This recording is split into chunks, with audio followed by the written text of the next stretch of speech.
El Diablo y Tom Walker. Basado en la obra de Washington Irving.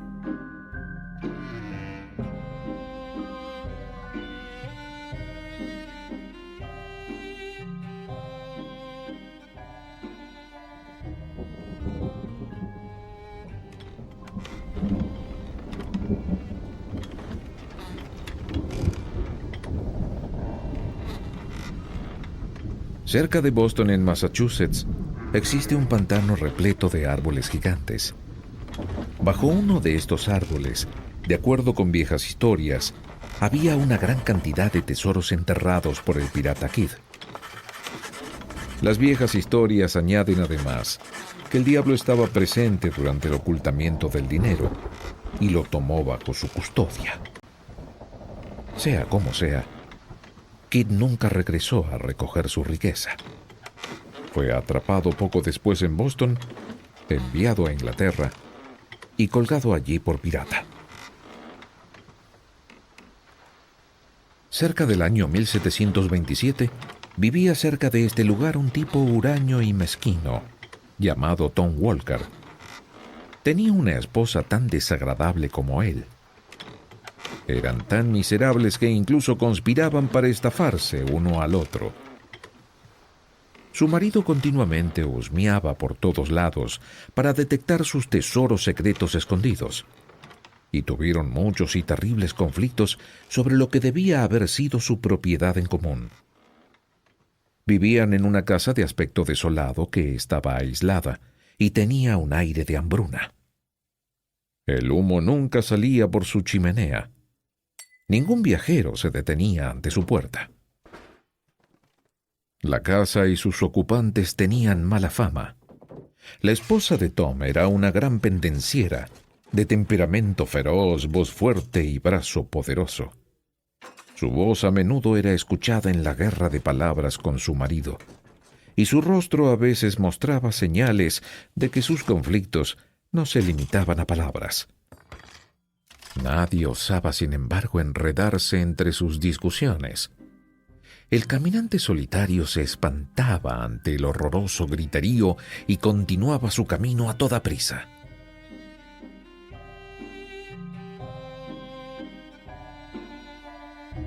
Un día que Tom Walker se había alejado del vecindario, tomó lo que consideraba un atajo hacia su casa por el pantano. Como la mayor parte de los atajos, era una ruta mal elegida. El pantano estaba densamente poblado con grandes pinos que lo tornaban oscuro en pleno mediodía y era un refugio para todos los búhos del vecindario. Desde hacía largo tiempo, Tom tomaba su camino con cautela a través de este traicionero bosque, pisando de mata en mata, de juncos y raíces que le daban un precario apoyo al pie entre el profundo pantano, asustado de vez en cuando por el repentino grito de un búho o el de un pato silvestre, mientras levantaba vuelo desde algún solitario charco. Por fin llegaba a un trozo de suelo firme. Ese lugar había sido una de las fortalezas de los indios durante sus guerras con los primeros colonizadores. Aquí habían levantado una especie de fuerte que habían considerado casi impenetrable y lo habían usado como un lugar de refugio para sus indias y niños. Era tarde. Casi anochecía cuando Tom Walker llegó al viejo fuerte y decidió quedarse allí un rato para descansar. Cualquiera excepto él se habría sentido poco dispuesto a permanecer en este lugar solitario y melancólico, porque la gente común tenía una mala opinión de él, por las historias que venían desde la época de las guerras indias, donde, según se afirmaba, los salvajes hacían conjuros y sacrificios al espíritu maligno. Tom Walker, sin embargo, no era un hombre que se hiciera problemas con un temor de esa clase. Se sentó durante algún tiempo sobre un tronco y su pie chocó contra algo duro. Lo arrastró del moho y apareció un cráneo hendido, con una hacha india de guerra enterrada en él. ¡Qué asco! Deje a esa calavera en paz. Tom levantó sus ojos y contempló a un enorme negro sentado directamente enfrente de él, sobre un tronco de árbol. Estaba extremadamente sorprendido, ya que no había escuchado ni visto a nadie acercarse, y todavía más perplejo al observar, tanto como la creciente penumbra se lo permitía, que el desconocido no era negro ni indio. Iba vestido con un atuendo indio rudimentario y tenía un cinturón o faja roja alrededor de su cuerpo. Pero su rostro no era de color negro ni cobre, sino moreno, sucio y cubierto con hollín, como si estuviera acostumbrado a trabajar entre fuegos y forjas.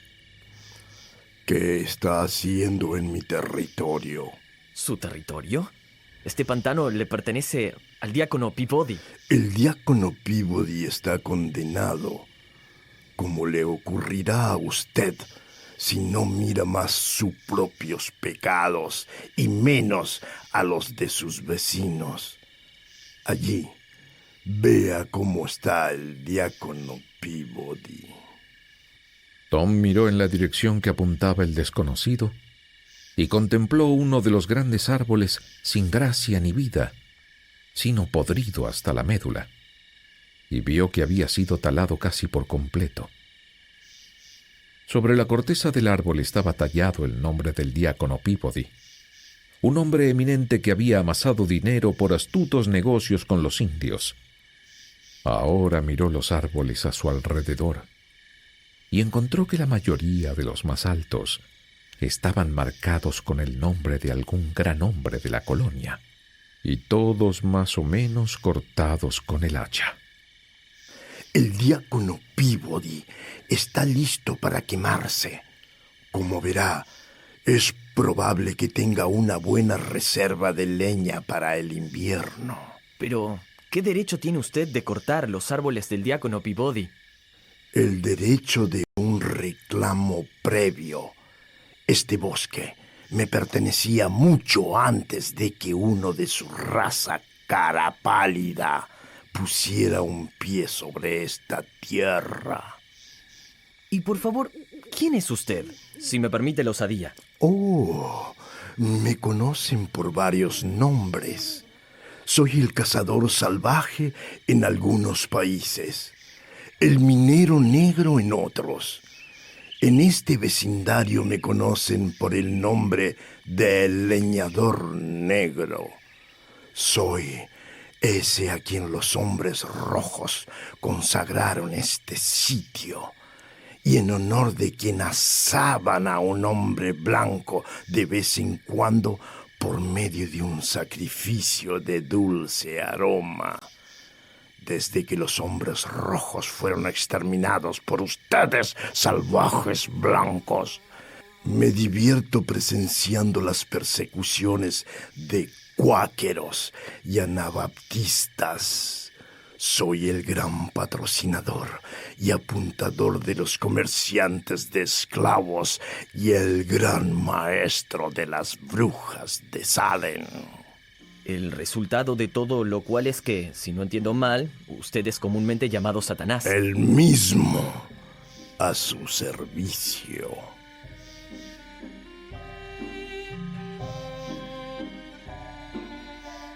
Se dice que después de este comienzo tuvieron una larga y seria conversación mientras Tom regresaba hacia su casa. El negro le contó de las grandes sumas de dinero enterradas por el pirata Kidd bajo los robles, sobre la alta cresta, no lejos de la ciénaga. Todas estaban bajo su dominio y protegidas por su poder, de modo que nadie podía encontrarlas. Satán ofreció ponerlas al alcance de Tom Walker porque sentía cierta especial amabilidad hacia él. Pero serían obtenidas solo bajo ciertas condiciones. ¿Cuáles eran estas condiciones? Se puede conjeturar fácilmente, aunque Tom nunca las reveló en público.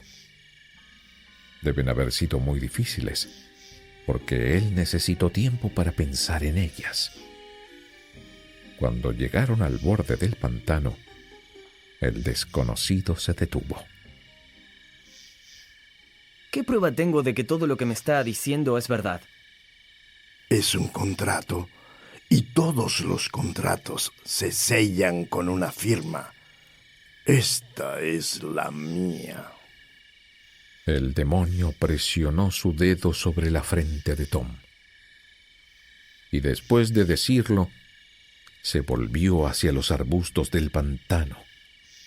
Y al parecer, según dijo Tom, se fue hacia abajo, muy abajo en la tierra, hasta que no pudo ver nada más que su cabeza y sus hombros. Y continuó así, hasta desaparecer totalmente.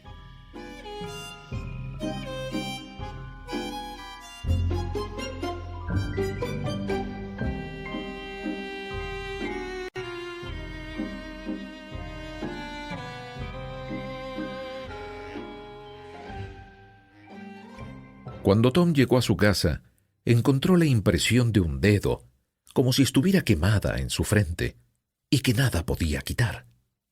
Tom no era propenso a confiar en su esposa, pero como este era un secreto inquietante, lo compartió con ella. Toda su avaricia despertó ante la mención del oro escondido, e instó a su marido a acceder a los términos del negro y a asegurarse de que los haría ricos por el resto de sus vidas. No obstante que Tom podía haberse sentido dispuesto a venderse al diablo, estaba decidido a no hacerlo para obedecer a su esposa, de modo que se negó rotundamente por simple espíritu de contradicción. Muchas y amargas fueron las peleas que tuvieron sobre el tema. Pero cuanto más ella hablaba, Tom se sentía más decidido a no ser condenado para complacerla. Finalmente ella decidió realizar el acuerdo por su cuenta, y si tenía éxito, guardarse toda la ganancia. Con el mismo temperamento intrépido de su marido, emprendió camino hacia el viejo fuerte indio, cerca del final de un día de verano. Estuvo muchas horas ausente. Cuando regresó, sus respuestas fueron reservadas y hoscas. Dijo algo de un negro con quien se había encontrado cerca del crepúsculo talando la raíz de un árbol alto. Él estaba de mal humor, sin embargo, y no llegaron a un acuerdo. Ella iba a ir otra vez con una oferta, pero no le dijo a su marido qué era. A la tarde siguiente, la mujer de Tom se dirigió otra vez hacia el pantano con una bolsa muy pesada. Tom la esperó muchas horas, pero fue en vano. Llegó la medianoche y no apareció. La mañana, el mediodía, y era la noche otra vez. Y ella todavía no volvía. Tom se inquietó por su seguridad, especialmente cuando descubrió que ella se había llevado todos los objetos valiosos que tenían en su casa. Otra noche transcurrió. Otra mañana llegó, pero ninguna esposa. En resumidas cuentas, nunca más se supo nada de ella.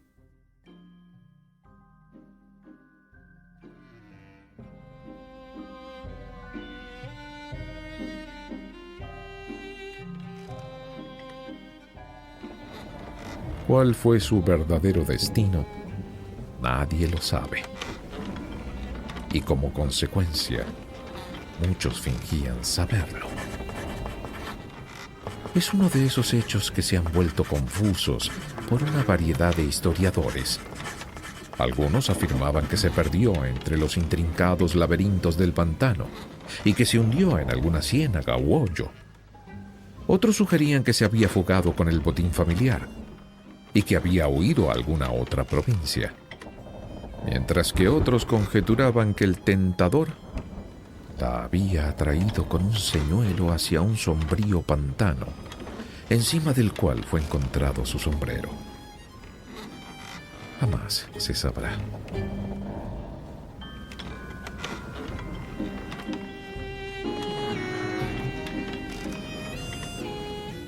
Tom Walker se sintió cada vez más preocupado por el destino de su esposa y de su propiedad, y finalmente salió a buscarlos en el fuerte indio. Durante una larga tarde de verano, buscó alrededor del lúgubre lugar, pero no vio a nadie.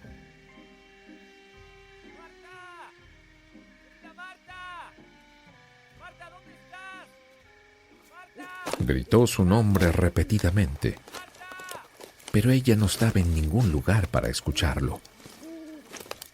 Solo el búho respondió a su voz mientras volaba.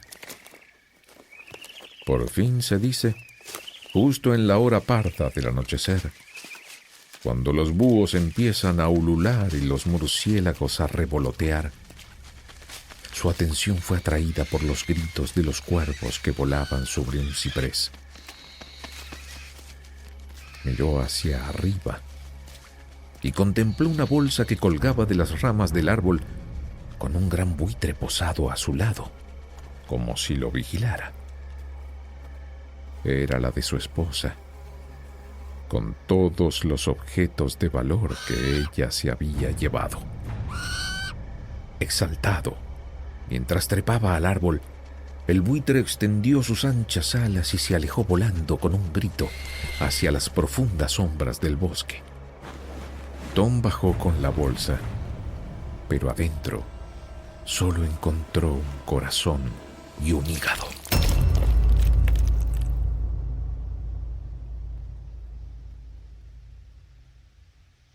Eso, de acuerdo con esta vieja historia más auténtica, fue todo lo que se encontró de la esposa de Tom. Probablemente había intentado negociar con el negro como solía tratar con su marido. Aunque una mujer gruñona es considerada un desafío para el diablo en general, en este caso parecía haberle tocado lo peor. Ella debió haber muerto dispuesta, sin embargo, porque se dice que Tom notó muchas marcas profundas de pies alrededor del árbol y encontró puñados de cabellos que se veían como si hubieran sido arrancados de la mata negra y tosca del leñador. Tom conocía la destreza de su esposa por experiencia.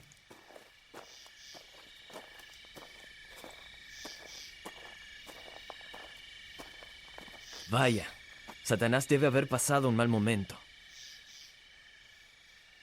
Tom sintió algo parecido a la gratitud hacia el leñador negro, quien según él consideraba había tenido una gentileza.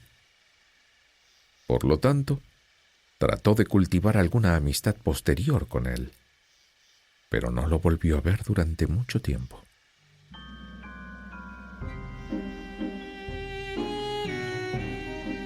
Se dice que al fin, cuando la demora había despertado el entusiasmo de Tom y lo había preparado para que aceptara cualquier cosa, una noche se encontró con el negro vestido como era habitual, de leñador, con el hacha sobre el hombro y paseando a lo largo del pantano, tarareando una melodía.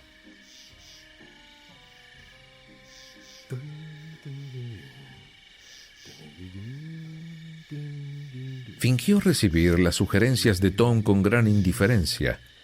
Respondió brevemente y continuó tarareando su melodía. Gradualmente, sin embargo, Tom lo interesó en el asunto y empezaron a negociar los términos bajo los cuales iba a recibir los tesoros del pirata. El demonio insistió en que el dinero debía ser empleado en su servicio. Propuso que debía convertirse en usurero. El diablo estaba extremadamente ansioso por el aumento de usureros. Los consideraba como su gente peculiar. Usted abrirá la tienda de un prestamista en Boston el próximo mes. Lo haré mañana, si lo desea. Y prestará dinero al 2% al mes. Vaya, cobraré 4.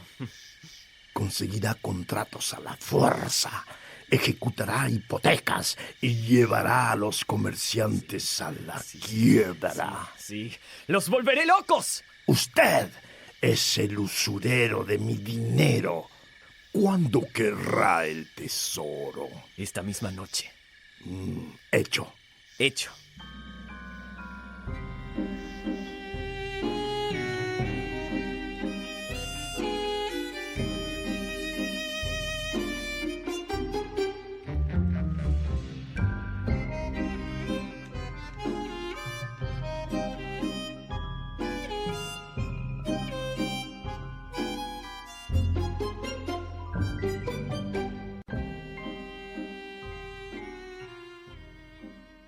Unos días más tarde, Tom Walker ya estaba sentado detrás de su escritorio en una casa de préstamos en Boston.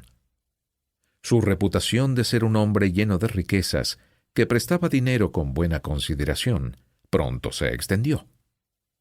Todo el mundo recuerda la época del gobernador Belcher, cuando el dinero era particularmente escaso. En este propicio momento de angustia pública, Tom Walker se instaló como usurero en Boston. Su puerta pronto quedó atestada por los clientes.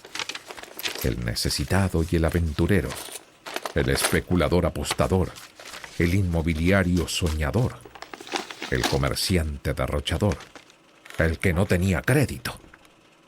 En pocas palabras, todos los que sentían la necesidad de obtener dinero por medios y sacrificios desesperados corrieron hasta Tom Walker.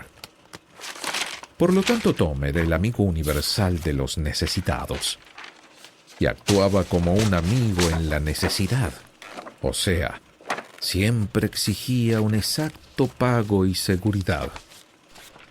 En proporción con la angustia del solicitante era la dureza de sus términos. Acumuló bonos e hipotecas. Gradualmente apretó a sus clientes más y más y los envió de paseo, secos como una esponja desde su puerta.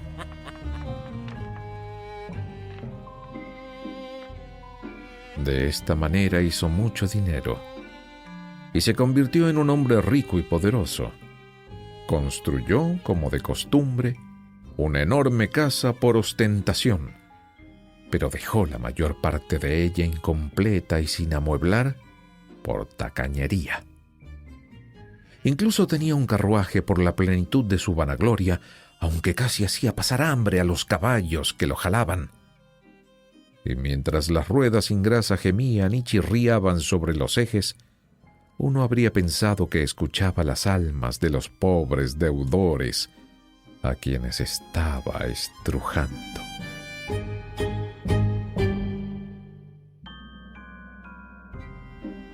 A medida que Tom envejecía, sin embargo, se volvió más reflexivo. Habiéndose asegurado las buenas cosas de este mundo, empezó a sentirse muy preocupado por las del próximo. Pensó con pesar en el acuerdo que había hecho con su amigo negro y puso su inteligencia a trabajar para hacerle trampas en las condiciones. Se convirtió de repente en un violento practicante religioso.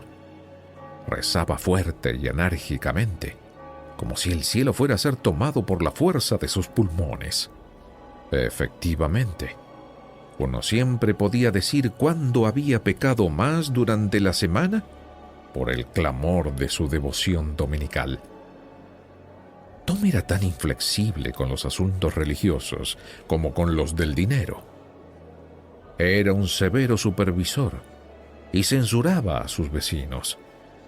Y parecía pensar que cada pecado entrado en la cuenta de ellos se convertía en un crédito de su propio lado de la página.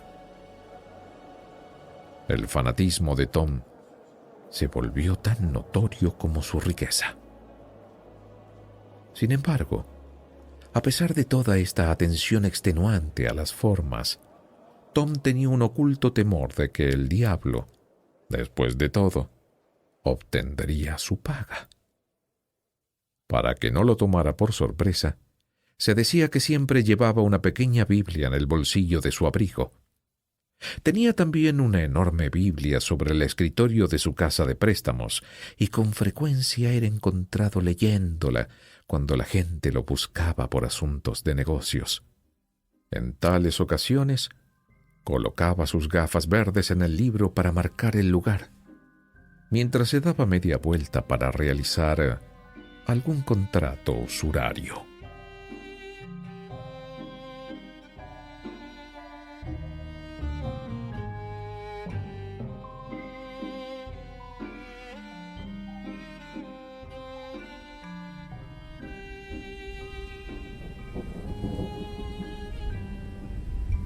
Una calurosa tarde de verano, justo cuando una terrible tormenta negra se estaba acercando, Tom estaba sentado en su casa de préstamos con su gorro de lino blanco y su bata de seda de India. Estaba a punto de ejecutar una hipoteca, mediante lo cual completaría la ruina de un desafortunado especulador de tierras, de quien había declarado la amistad más grande. El pobre corredor le rogó que le concediera una indulgencia de algunos meses. Tom se sentía cada vez más irritable y rechazó otra demora. Por favor, señor Walker. Mi familia quedará en la ruina y será mantenida por la parroquia. La caridad comienza en casa. Debo cuidarme a mí mismo en estos tiempos difíciles. Usted ha hecho tanto dinero de mí. ¡Ah! Eso no es cierto. Que el diablo me lleve si hice un cuarto de penique. Ay, ¿y ahora quién será? De seguro otro cliente que viene a rogarme que no le cobre. Debieron haberlo pensado antes de pedirme un préstamo. Saben muy bien cómo es este negocio. Tom Walker, he venido por usted. Tom trató de retroceder, pero ya era demasiado tarde. Había dejado su pequeña Biblia al fondo del bolsillo de su abrigo y su gran Biblia sobre el escritorio enterrada bajo la hipoteca que estaba a punto de ejecutar. Jamás un pecador fue tomado más por sorpresa. El negro lo levantó como a un niño sobre la silla de montar. Le dio un latigazo al caballo que se alejó galopando, con Tom en la espalda, en medio de la tormenta eléctrica. Los oficinistas se colocaron las plumas detrás de las orejas y los miraron desde las ventanas. Tom Walker fue lejos, corriendo por las calles con su gorro blanco, rebotando hacia arriba y abajo, su bata ondeando al viento y su corcel sacando chispas del pavimento en cada salto. Cuando los oficinistas giraron para buscar al negro, había desaparecido. Tom Walker nunca regresó para ejecutar la hipoteca.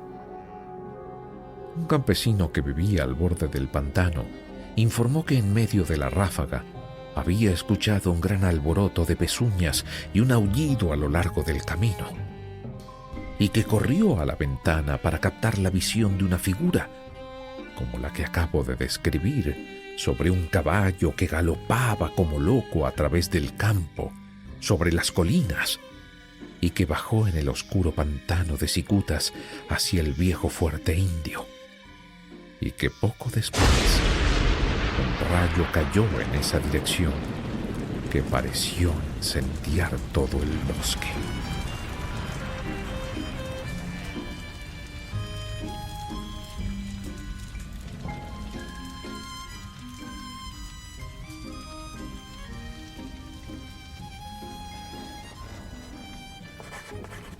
La buena gente de Boston sacudió la cabeza y se encogió de hombros. Pero estaban tan acostumbrados a brujas, duendes traviesos y trucos del diablo en formas de toda clase, desde el primer asentamiento de la colonia, que no sintieron tanto horror como se podría haber esperado. Cuando los abogados quisieron buscar las riquezas de Tom Walker, no encontraron nada. Todos los bonos e hipotecas estaban reducidos a cenizas. En lugar de oro y plata, Su baúl de hierro estaba lleno de astillas y viruta. 2 esqueletos yacían en su cuadra en lugar de los caballos medio muertos de hambre. Y al día siguiente, su gran casa se incendió y se quemó hasta los cimientos. Ese fue el final de Tom Walker y su riqueza malavida. Deje que todos los prestadores de dinero tengan esta historia en el corazón. La verdad de ella no está en duda. El propio agujero bajo los robles de donde sacó el dinero de Kidd puede ser visto hasta el día de hoy. Y el pantano cercano y el viejo fuerte indio a menudo son frecuentados en las noches de tormenta por una figura a caballo, con bata y gorro blanco, que es indudablemente el espíritu preocupado del usurero. De hecho, la historia se ha resuelto en un proverbio, y es el origen de ese refrán popular tan repetido en toda Nueva Inglaterra de El Diablo y Tom Walker.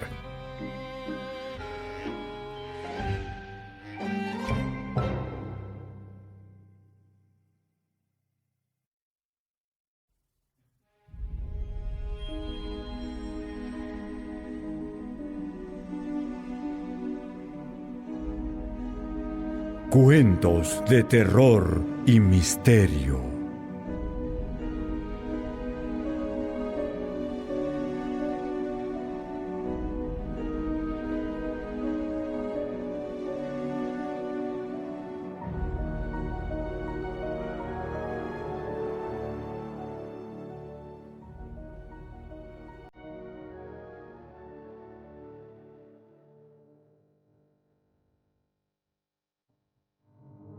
El guardavía, basado en la obra de Charles Dickens.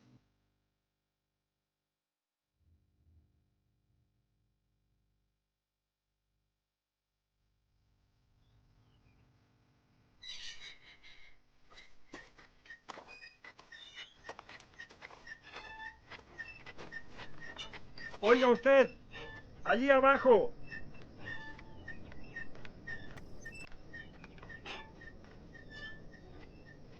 Cuando aquel hombre, el guardavía, escuchó mi voz, se encontraba de pie en la puerta de su puesto, empuñando una bandera enrollada a un corto palo.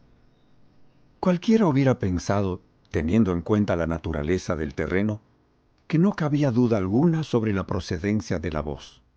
Pero en lugar de mirar hacia arriba, donde yo lo observaba de pie, sobre un inclinado terraplén situado casi directamente encima de su cabeza, el hombre se volvió y miró hacia las vías.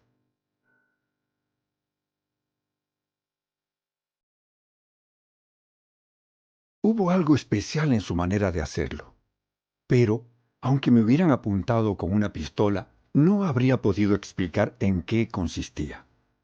A pesar de que su figura se veía empequeñecida y en sombras, y de que yo estaba muy por encima de él, tan deslumbrado por el resplandor del atardecer, que solo tras cubrirme los ojos con las manos, logré verlo. Puedo asegurar sin ninguna duda que su gesto fue lo bastante especial como para llamarme la atención. Oiga usted, allí abajo. Dejó al fin de mirar a la vía, y levantando los ojos, vio mi silueta muy por encima de él. ¿Hay algún camino para bajar y hablar con usted? Él me miró sin decir palabra, y yo callé para no repetir la pregunta en vano.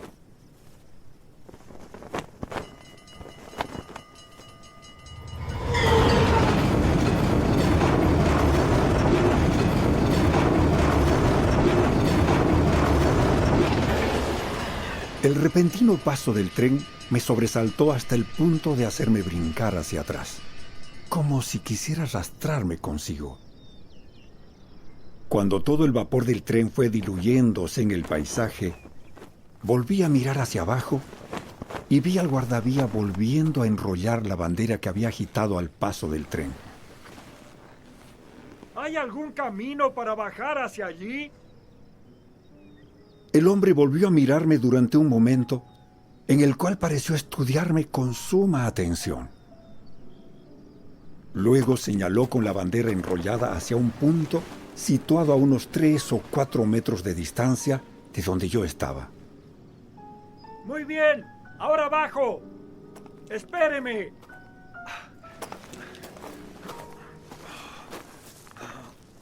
Me dirigí entonces en la dirección indicada y a fuerza de mirar atentamente a mi alrededor, encontré un zigzagueante camino de bajada excavado en la roca. El terraplén era sumamente profundo y escarpado. Estaba cavado en una roca pegajosa que se volvía más húmeda a medida que descendía. Mientras descendía, tuve tiempo como para permitirme recordar el extraño ademán de indecisión con el que el hombre me había señalado el sendero. Cuando estuvo al alcance de mi vista, observé que estaba de pie entre los rieles de la vía, en actitud de estar esperándome. Tenía la mano izquierda bajo su mentón y el codo descansando en la derecha, que mantenía cruzada sobre el pecho. Su actitud expresaba tal expectación que por un instante me detuve asombrado. Reanudé el descenso y al llegar a la altura de la vía pude ver que era un hombre moreno, de barba oscura y cejas bastante espesas. Su puesto estaba en el lugar más sombrío y solitario que yo hubiera visto en mi vida. A ambos lados se elevaba un muro pedregoso y húmedo que bloqueaba cualquier vista excepto la de una franja de cielo. La perspectiva era tenebrosa.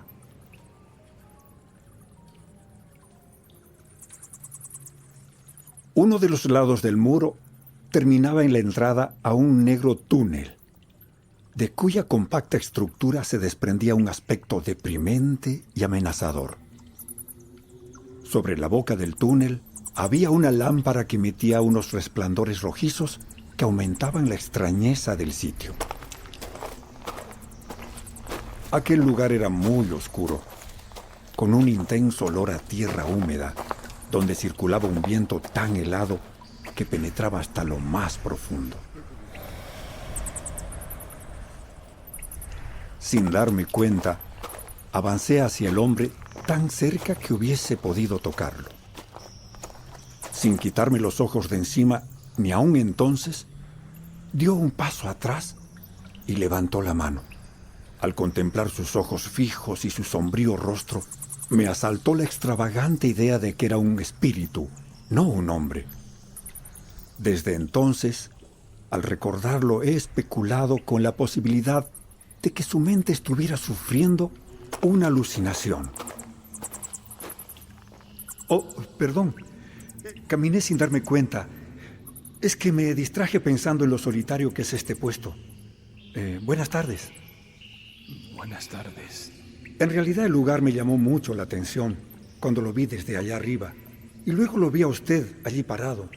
Entiendo que mi aparición parezca una rareza, pero espero que no sea una rareza mal recibida. Le ruego que vea en mí simplemente a un hombre de ciudad que, confinado toda su vida entre estrechos límites y finalmente en libertad, ha sentido despertar su interés por esta gran instalación. Dígame, aquella luz roja está a su cargo, ¿verdad? ¿Acaso no lo sabe? Disculpe, he sido un tonto. Pero, ¿usted está bien? Me mira como si me temiera. No estoy seguro de si lo he visto antes. ¿Dónde? Allí, debajo de la luz roja. Mi estimado amigo, ¿qué podría haber estado haciendo yo en ese lugar? De todos modos, sea como fuere, nunca he estado aquí. ¿Puede usted jurarlo? Creo que sí. Sí, creo que puedo. A partir de ese momento, su actitud se normalizó y contestó a mis comentarios con soltura. Iniciamos una larga conversación en la que me enteré de varios detalles de su particular modo de vida.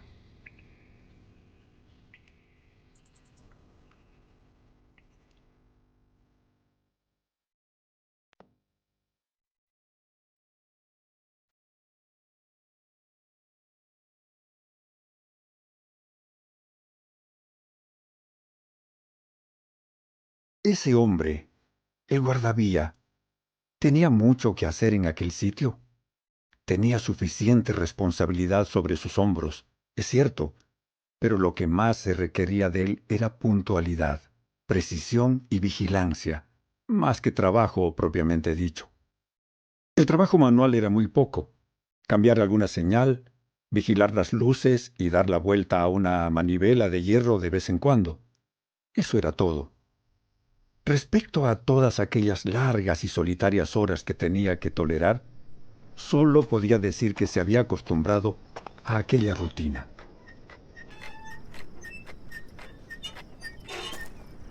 Pero quiero decir, he aprovechado el tiempo libre. Por ejemplo, aprendí una lengua extranjera sin más ayuda que los libros. También he estudiado fracciones y decimales y he intentado hacer un poco de álgebra. Pero siempre he sido malo con los números. Entiendo. Y dígame, ¿está usted obligado a permanecer en esta corriente de aire húmedo mientras está de servicio? ¿Jamás puede salir a la luz del sol? Bueno, eso depende de la hora y de las circunstancias. Algunas veces hay menos tráfico en la línea que otras. Cuando hace buen tiempo, sí que procuro caminar un poco. Pero como en cualquier momento puede sonar la campanilla eléctrica, estoy pendiente de ella con redoblada ansiedad, y por eso el alivio es menor de lo que puede suponerse.